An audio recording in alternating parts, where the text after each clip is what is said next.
میں تم سے ایک ایسی حدیث بیان کرتا ہوں جو میرے بعد تم سے کوئی نہیں بیان کرے گا۔ میں نے رسول اللہ صلی اللہ علیہ وآلہ وسلم کو یہ فرماتے ہوئے سنا کہ علامات قیامت میں سے یہ ہے کہ علم دین کم ہو جائے گا، جہل ظاہر ہو جائے گا، زنا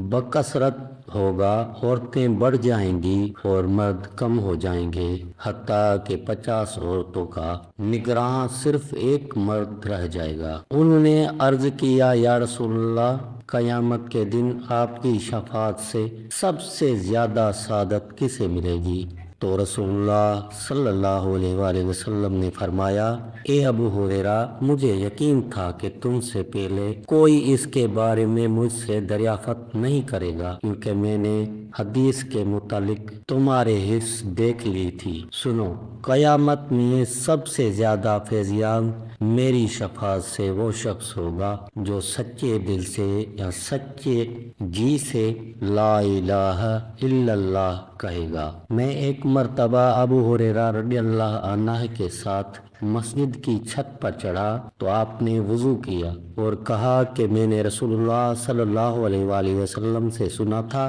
کہ آپ صلی اللہ علیہ وآلہ وسلم فرما رہے تھے کہ میری امت کے لوگ وضو کی نشانات کی وجہ سے قیامت کے دن سفید پیشانی اور سفید ہاتھ پاؤں والوں کی شکل میں بلائے جائیں گے، تو تم میں سے جو کوئی اپنی چمک بڑھانا چاہتا ہے تو وہ بڑھا لے، یعنی وضو اچھی طرح کرے۔ آپ نے فرمایا، ہر زخم جو اللہ کی راہ میں مسلمان کو لگے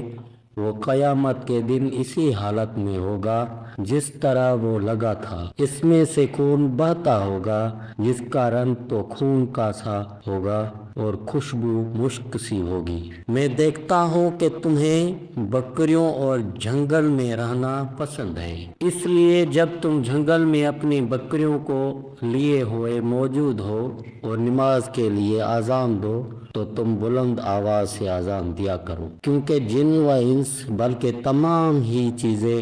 جو مؤذن کے آواز سنتی ہے قیامت کے دن اس پر گواہی دیں گی۔ حضرت ابو سعید رضی اللہ عنہ نے فرمایا کہ یہ میں نے نبی صلی اللہ علیہ وآلہ وسلم سے سنا ہے۔ ایک شخص نبی کریم صلی اللہ علیہ وآلہ وسلم کے ساتھ میدان عرفہ میں وقوف کیے ہوئے تھا کہ وہ اپنے اونٹ سے گر پڑا اور اونٹ نے انہیں کچل دیا۔ رسول اللہ صلی اللہ علیہ وآلہ وسلم نے فرمایا کہ انہیں پانی اور بیری کے پتوں سے غسل دے کر 2 کپڑوں کا کفن دو، خوشبو نہ لگاؤ اور نہ سر کو ڈھکو، کیونکہ اللہ تعالیٰ قیامت کے دن انہیں لبیک کہتے ہوئے اٹھائے گا۔ آدمی ہمیشہ لوگوں کے سامنے ہاتھ پھیلاتا رہتا ہے یہاں تک کہ وہ قیامت کے دن اس طرح اٹھے گا کہ اس کے چہرے پر ذرا بھی گوشت نہ ہوگا۔ حضرت ابو ہریرہ رضی اللہ عنہ سے بیان کیا کہ رسول اللہ صلی اللہ علیہ وآلہ وسلم نے فرمایا،